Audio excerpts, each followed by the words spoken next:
बहादुर हो मेरे प्यारे बच्चों, तुमको याद नहीं होगा किसको याद होगा।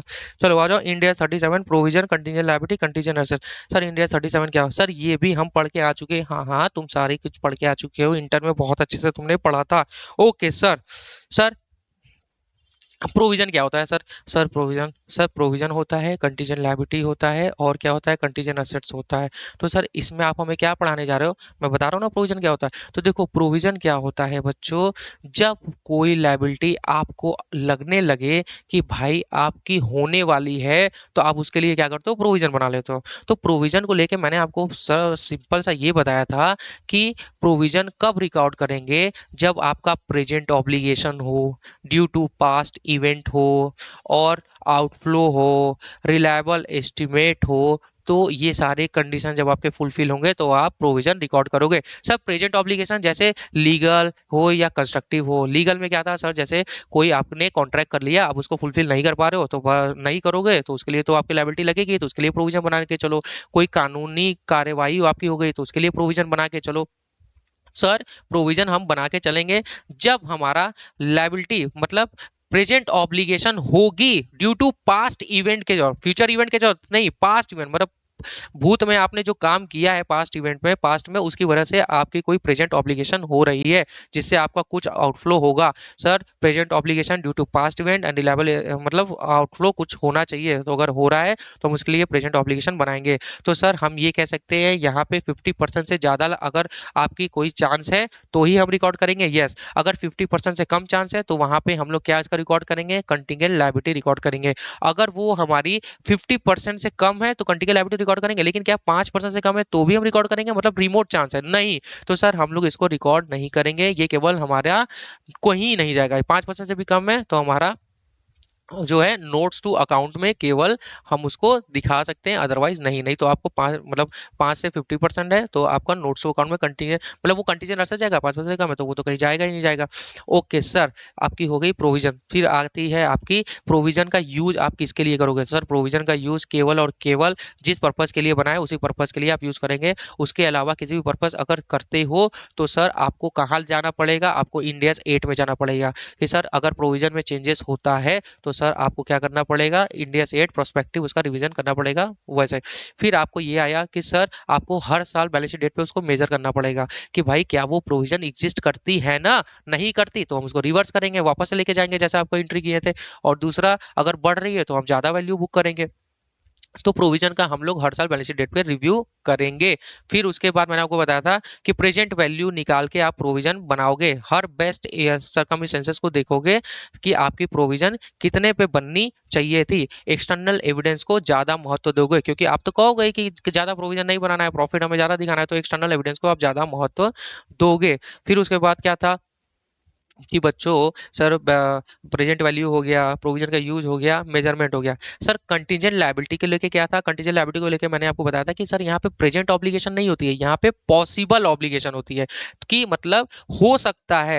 मतलब देखो बच्चों, अगर कोई ये सारे जैसे प्रोविजन रिकॉर्ड करने के लिए आपको सारी कंडीशन फुलफिल होना चाहिए। Sir present obligation due to past event होना चाहिए, है ना, present obligation due to past event, और रिलायबल फ्लो भी होना चाहिए। तो ये सारी कंडीशन जब फुलफिल होगी तभी जाके आप प्रोविजन रिकॉर्ड करें। कोई भी एक कंडीशन फुलफिल नहीं होगी तो आप उसका क्या कर सकते हो, कंटीजेंट लायबिलिटी बना के दिखा सकते हो।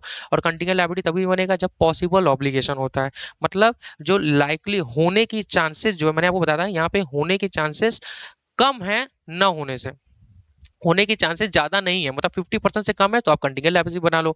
5% से कम है तो भाई नोट्स को अकाउंट में दिखा सकते हो अगर मटेरियल है तो, अदरवाइज दिखाओ ही मत। Okay sir. Sir contingent assets क्या होता है। सर कंटीजेंट एसेट्स वो एसेट्स होता है जहां पे आपकी प्रोबेबिलिटी फैक्टर 50% से ज्यादा होती है, मतलब 50% से ज्यादा होने की चांसेस है तो जाके आप कंटीजेंट एसेट्स बुक कर सकते हो। अगर सर 50% से भी कम है तो भैया इसको रिकॉर्ड नहीं करोगे, अगर डिस्क्लोजर मटेरियल है तो नोट्स टू अकाउंट में दिखा सकते हो। फिर इसके बाद मैंने आपको क्या बताया था बच्चों, मैंने आपको कुछ इंपॉर्टेंट कॉन्सेप्ट बताया था कि बताओ एग्जीक्यूटरी कॉन्ट्रैक्ट होता है। एग्जीक्यूटरी कॉन्ट्रैक्ट क्या होता है, एग्जीक्यूटरी कॉन्ट्रैक्ट वो कॉन्ट्रैक्ट होता है जर जो जहां पे मतलब इसको इंडिया 37 से बाहर रखा गया, क्यों, क्योंकि इसमें सर्विस प्रोवाइडर और जो उसका कंज्यूमर है, या तो इसने दोनों ने ही जो है इसमें काम नहीं किया है, या दोनों ने ही सेम लेवल पे किया है, तो इसीलिए यहाँ पे प्रोविजन शब्द कंटीजेंट के शब्द के आता ही नहीं है। फिर मैंने आपको एक इंपॉर्टेंट कॉन्सेप्ट बताया था कि भैया अगर रीस्ट्रक्चर अगर आप कर रहे हो योर बिजनेस यूनिट का, रीस्ट्रक्चर में क्या होता है सर, रीस्ट्रक्चर मैंने आपको ये बताया था कि आप क्या कर रहे हो, किसी भी अपने यूनिट का रीस्ट्रक्चर कर रहे हो तो इसके लिए आप प्रोविजन बना सकते हो, लेकिन तभी बना सकते हो जब आपने इसका जो प्लान है, फॉर्मल प्लान अनाउंस कर दिया है उसको, जो इससे इफेक्ट हो गए और इसका कुछ कैश फ्लो होना चाहिए, तो जाके आप प्रोविजन रिकॉर्ड कर सकते हो। फिर मैंने आपको बताया था कि वनरस कॉन्ट्रैक्ट भी एक कॉन्ट्रैक्ट होता है जिसमें आपको प्रोविजन रिकॉर्ड करना होता है। सर वनरस कॉन्ट्रैक्ट क्या होता है, एक तरफा, मतलब आपको उसमें बुक करना ही पड़ेगा, आपको इसमें लॉस होना ही होना है।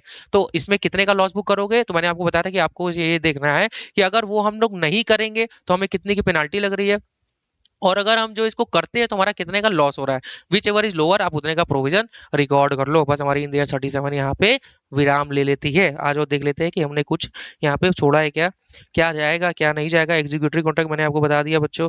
फिर प्रोविजन क्या होता है, प्रेजेंट ऑब्लिगेशन होना चाहिए, पास्ट इवेंट्स होना चाहिए, रिलायबल एस्टिमेट होना चाहिए, आउटफ्लो प्रोबेबल होना चाहिए, आउटफ्लो प्रोबेबल होना चाहिए। ये चीज याद रखना, ठीक है बच्चों। लीगल भी हो सकता है, कंस्ट्रक्टिव भी हो सकता है, ठीक है। कंस्ट्रक्टिव पता है ना, जैसे लीगल तो लॉ हो गया, अपने कॉन्ट्रैक्ट हो गए, और कंस्ट्रक्टिव क्या होता है, हमारी हमारी करनी से लग रहा है कि भैया मैंने बोला है कि मैं 5% तुम्हें जो है डिस्काउंट दूंगा, तुम हमें इतने पैसे दे दोगे, तो भाई उसके लिए तो प्रोविजन बनाना ही पड़ेगा आप अपनी पास्ट इवेंट को देखते हुए, या तुम्हारे तुम्हारे एक्टिविटी से कुछ ऐसा लग रहा है तो ठीक है। सर होने की प्रोबेबिलिटी कम है, ना होने से तो कंटीजेंट लायबिलिटी, मतलब लेस देन 50% चांस है तो कंटीजेंट लायबिलिटी, ठीक है। Sir number of similar obligation है तो सर प्रोबेबिलिटी विल डिटरमाइन, तो सर मतलब कई सारे हैं, कई सारे हो सकते हैं ना कि 10%, मतलब ऐसा हो सकता है कि 1,000 तक आएगा 10%, 2,000 तक आएगा 50%, 3,000 तक आएगा 40%, तो सर प्रोबेबिलिटी फैक्टर देख के हम मल्टीप्लाई करेंगे, ठीक है।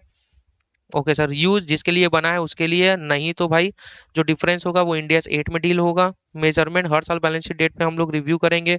बेस्ट एस्टीमेट, ठीक है, अगर नहीं है तो भैया हम क्या करेंगे, भाई उसको रिवर्स कर देंगे। और अगर मान लो लाइबिलिटी हो गई, मतलब प्रोविजन ये हो गया कि हाँ भैया आप लायबल है, तो उसके लिए लाइबिलिटी बुक कर लो, और क्या रिमूव कर देंगे।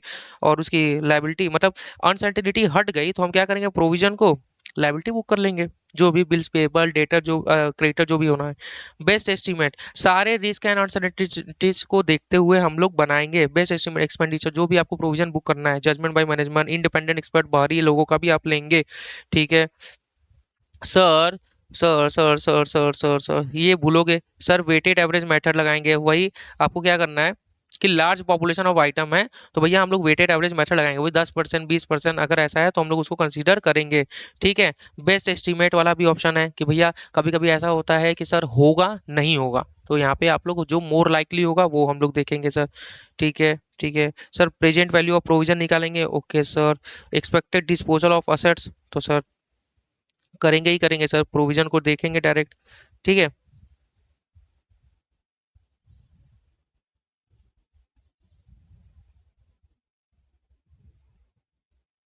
फ्यूचर लॉसेस के लिए प्रोविजन नहीं बनाएंगे, ये हमने नहीं बताया था, तो ये यहाँ पे मतलब पढ़ाया तो था, अभी रिवीजन में छूटा कि फ्यूचर लॉसेस के लिए प्रोविजन, ये तो आपको मालूम ही है सर।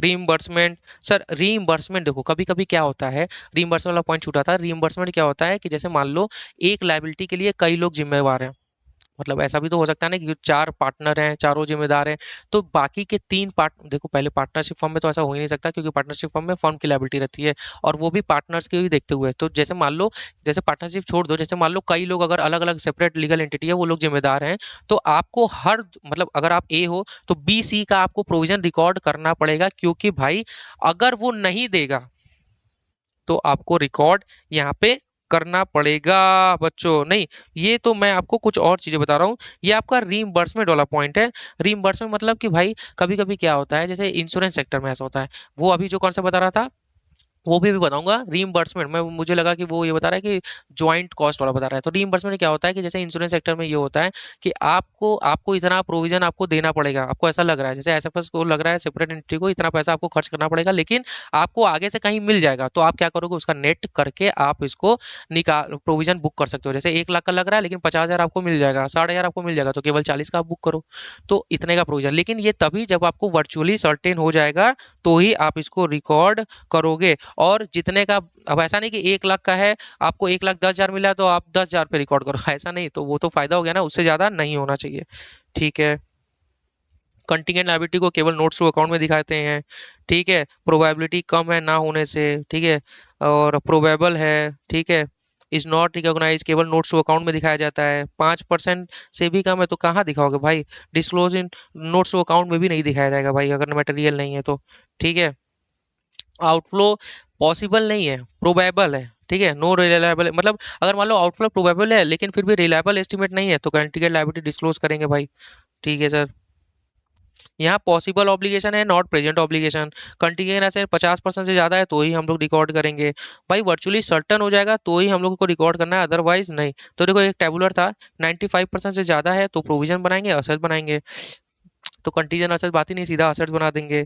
सर 50% से ज्यादा है, अप टू 95%, तो प्रोविजन बनेगा ही, क्योंकि 50% से ज्यादा पे तो प्रोविजन बन ही जाता है। और कंटीजेंट असेट्स हो जाएगा तो ये नोट्स टू अकाउंट में चला जाएगा। अब 5 to 50% है तो सर ये तो केवल आपको कंटीजेंट लायबिलिटी जाएगा, नोट्स टू अकाउंट में प्रोविजन नहीं बनेगा, और यहाँ पे तो डिस्क्लोज करना ही नहीं करना है, क्योंकि कंटीजेंट असेट 50% ज्यादा है तभी रिकॉर्ड होता है। 5% से कम है तो कोई डिस्क्लोजर नहीं। Additional cases, future operating losses हो गया, वनरस कॉन्ट्रैक्ट हो गया। सर आपका रीस्ट्रक्चर प्रोविजन, रीस्ट्रक्चर प्रोविजन भी आपका मैंने आपको बता दिया।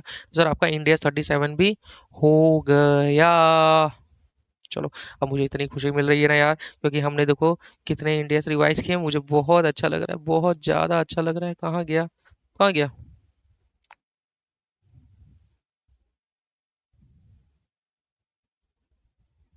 इतने इंडिया हमने रिवाइज कर लिए। सर वन, कितने? सर 1, 2, 3, 4, 5, 6, 7 और एक ये 8। 8 टॉपिक आपने रिवाइज किए बच्चों। अब मुझे लगता है 1 से 1.5 घंटा में आपने रिवाइज किया है। ऐसे ही 24, 25, मतलब 1.5 घंटे की 3 क्लास, मतलब बहुत जल्दी आपका रिवाइज हो जाएगा बच्चों। मजा आ जाएगा आपको। ठीक है, चलो थैंक यू सो मच। पढ़ते रहो, बहुत मन से पढ़ो और बहुत अच्छे मार्क्स आएंगे। टाटा।